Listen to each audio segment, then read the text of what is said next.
Hey, this is a tutorial of a sort. Someone asked me if I could maybe comment on what we were seeing with Case Blue Italians and what that did to the meta. So this is at the end of version 2. I don't know if this is even that relevant. Like, we have a month-ish left to go before we start seeing version 3. But Case Blue did make a splash for the Italians. It really did make a difference. I think the main thing was that suddenly you had 3 options for ways that you could build your Italians that weren't bad, none of them, right? So what did we actually see going in from Case Blue coming out? That what happened to the Italians? That is what I'm going to try and answer today. Now, the first thing that everyone thought was going to happen was that we were going to see a bunch of Cavalleria double charging cavalry lists. And they did crop up. There were a few of them going to the WTC and stuff, but they really didn't do massively well.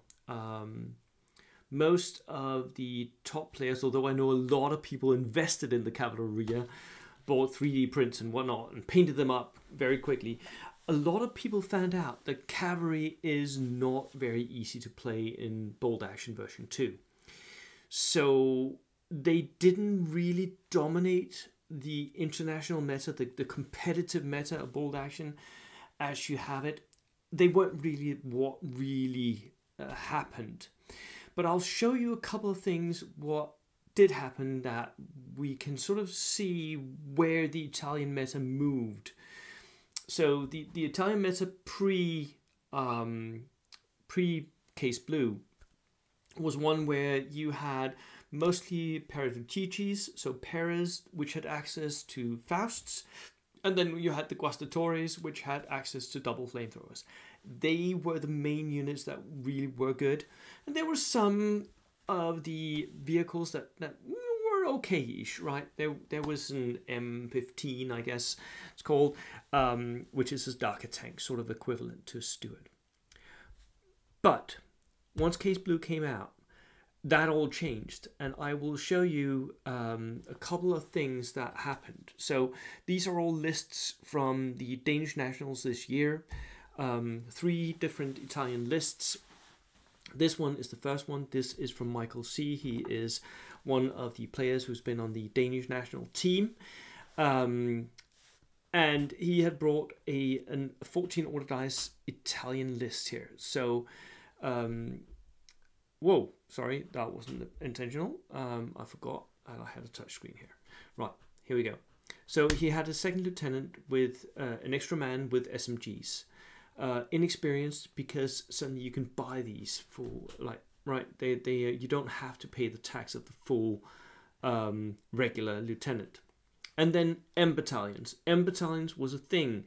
Look, he's bringing 3 of these. He tried something out. It didn't really work for him, but the idea was to gain the benefit of the large battalion size that you could take, where you deliver extra pins, and because you had this huge footprint of a unit that could basically stretch for half your deployment zone. He was trying that out. The problem with that is, of course, that it was a huge bull and magnet. He took so many pins, and that unit of 18 veteran, fanatic, tough fighters, because look, this is the way he built it. He put Criteria on his black shirt battalions, which of course gives him fanatic, and they are tough fighter anyway, so he has fanatic tough fighter, which is a dream combo for close combat. But most of the time his units never made it to close combat because he was pinned down, and that was the main problem of this list here. He had a unit of Carabinieri, which had traffic direction to make sure that his reserves came in all right and get it back into the fight. I can't remember that special rule. We can possibly see it here at the end. Get back into the fight. Where is it? Traffic duration. Yeah, that just means you get extra bonuses for coming onto the table, right? Get back there. fails to rally, may make a second attempt. Right. So not massively useful, but a little bit. He had a forward artillery observer. I think he did this because he has played against me multiple times using my Brits with my free artillery observer. He knew how powerful that can be for assault armies. Again, it didn't really work out. His order dice was a little lower than the average. He had medium mortar, inexperienced as we Danes run them. So basically, with the Italians, you could take all the stuff that you could in all the other units, right? Flamethrower, medium mortar. Perfect. Anti-tank rifle team. Now this was pretty good because he gains access to the re-rollable penetration against vehicles, right? So he tries to take as many anti-tank weapons into this, and I think you can see up here that he even equipped his M battalion, his large Death Star style unit, with anti-tank grenades as well, because re-rollable penetration. On top of that, he took double up, and this I think was the main benefit of his list, was that he of course had all the small teams. He had a medium howitzer, all that jazz, but he took the Sahariana and an AA truck. Both of these have a light automatic cannon. That is brilliant, because you can while version 2 lasts, you can double up on autocannon vehicles. One of them in your armored car selection, the Sahariana, is actually amazingly good. You can drive through, because you're off-road specialist, you can drive through terrain. You've got Recce, you've got a lot of MGs, and you got the light autocannon as well. And he took an AA truck, which is it's just a truck basically, right? But it has a light autocannon on it. Perfect setup of these vehicles. And I think they work really, really well. And because he has two, he could easily start hunting darker stewards, moving them up towards the flank of the steward and shooting them in the flank. And with all those MG shots and autocannon shots, veterans weren't safe either. So this, for me, was a decent attempt at a Italian reinforced platoon. It failed mostly because this large Death Star style unit was just too big. Took too many pins, and I think he could have done with 2 extra order dice instead. But as he says, it's very, very difficult to get the amount of order dice you need. The second one I wanted to show you was Michael Eistrud, and I tried to record a game between these two guys. Unfortunately, the techniques didn't work. So we don't have the game because these two guys actually fought against each other, and this is the second attempt at how you should build an Italian competitive army.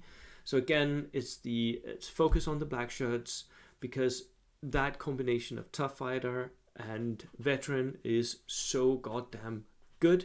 He has 9 black shirts in his battalions. He has 4 of them, 9 men in each. So he has a bit of extra punching power. He keeps the Guastatoris with 1 flamer, because why would you need 2? Yeah, it's nice to have, but it's also expensive, right? Then all the teams as we know them. AT rifle, of course, because like Michael sees, Michael Eistrud here also wants to tap into that rerollable penetration. He also has an AB-40 with a regular pintle mount as his armored car, and a darker tank, the M15, as his tank here. For me, the Sahariana might be a little bit better, but this is less vulnerable to pins. So yeah, that's the setup here. This is pretty close to what I think is where the meta went with Case Blue Italians. We thought it would be all Cavalleria, but this is actually where most competitive players took the Italian lists. 16 order dice, 1200 points, pretty good. And I wanted to show you one more, which was a potential that I still think was there that maybe we didn't tap into enough, and that is Caspar's list. Here we go. Caspar, he of course is not a competitive player as such.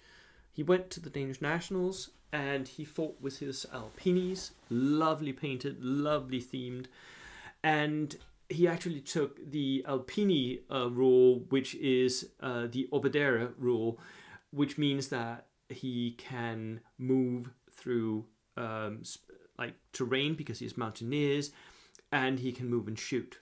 So and that's for all Alpini units. All units model as Alpini, which means that even his lieutenant was of course modeled as Alpinis. So he brings skirmish units, and the one thing that I disagree with, and I've talked to him a lot about this, is his LMGs, of course, which are not competitive. But again, so Caspar tells me all the time he isn't either. So yeah. So he brings 6-man units, 7-man units with the LMG, perfect skirmish size, 6 to 7 men. Do they need to be veteran? Maybe not. But it is nice to have. That makes him a little bit more survivable. The Mountaineers actually meant that in some games where he had a lot of, he fought on a Stalingrad table, where that Mountaineer unit, he could just move through terrain, and his opponent could do very little to stop him from just flowing back and forth through that terrain. And he brings a lot of units. So 1, 2, 3, 4 Alpinis, 1 Montesivino, which has exceptional training, which is, they're basically a little bit better Alpinis. The machine gun team, of course, because he's very thematic. Medium mortar inexperienced. Rifle again, sniper again. So a lot of these small teams. Horse-drawn limber, an L6 with a light automatic cannon. Again, a good choice with the light autocannon because you get the double, like the re-rollable. And a Semovente with a light anti-tank gun. The Semovente for me is not where it's at, but hey, it still works, right? The Savinos, what were they called? Montesivino ski squads also have this exceptional training where they use their unmodified morale on, so they're basically stubborn, super stubborn, right? So this, I think, is a little bit of an overlooked competitive build, because the Alpinis can do wonders in terrain heavy environments, right? They're really, really, really good skirmishers, especially with the Oberdere stubborn on them, and you can also take the move and fire. I really, really like these. Yeah, so that is my thoughts on these units. Did they make enough of a splash? Did Italians become great again?